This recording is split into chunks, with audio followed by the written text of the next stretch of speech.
ನಾನು ಶಿವಮೊಗ್ಗ ವಿರೂಪಾಕ್ಷ ಮಾತನಾಡ್ತಾ ಇದ್ದೀನಿ. ಈಗಾಗಲೇ ವೆಹಿಕಲ್ಗಳಿಗೆ ನಂಬರ್ ಪ್ಲೇಟನ್ನು HSRP ನಂಬರ್ ಪ್ಲೇಟ್ ಹಾಕೋದು ಡೇಟು ಮುಕ್ತಾಯ ಆಗಿದೆ. ಡೇಟು ಎಕ್ಸ್ಟೆಂಡ್ ಮಾಡೋವಂಥ ಅವಶ್ಯಕತೆ ಇದೆ.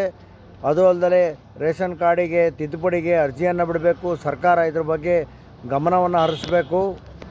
ಆಮೇಲೆ ಆಧಾರ್ ಪ್ರಾಧಿಕಾರದವರು ಆಧಾರ್ ಕಾರ್ಡನ್ನು ಅಪ್ಡೇಟ್ ಮಾಡೋದಕ್ಕೆ ಡೇಟು ಜೂನ್ 14ನೇ ತಾರೀಕುವರೆಗೂ ಅಂತೇಳಿ ಡೇಟನ್ನು ಕೊಟ್ಟಿದ್ದರು. ಅದು ಸಮೇತ ಎಕ್ಸ್ಟೆಂಡ್ ಆಗಿಲ್ಲ. ಎಕ್ಸ್ಟೆಂಡ್ ಆಗಬೇಕಾಗುತ್ತೆ. ಬರೀ 30ರಿಂದ 40% ಮಾತ್ರ ಆಧಾರ್ ಕಾರ್ಡ್ ಅಪ್ಡೇಟ್ ಆಗಿದೆ.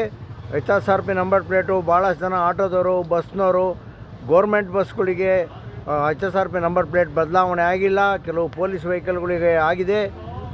ಆದ್ದರಿಂದ ಡೇಟನ್ನು ಎಕ್ಸ್ಟೆಂಡ್ ಮಾಡೋದು ಸೂಕ್ತ ಅಂತೇಳಿ ನಾನು ಶಿವಮೊಗ್ಗ ವಿರೂಪಾಕ್ಷ ಎಲ್ಲ ಜನತೆಯ ನನ್ನ ಫಾಲೋಯರ್ಸ್ ಪರವಾಗಿ ವಿನಂತಿಯನ್ನು ಸರ್ಕಾರಕ್ಕೆ ಮಾಡ್ಕೊತಾ ಇದ್ದೀನಿ.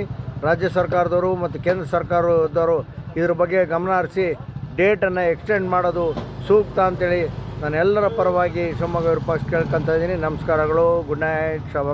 ಶುಭವಾಗಲಿ. ಶುಭರಾತ್ರಿ.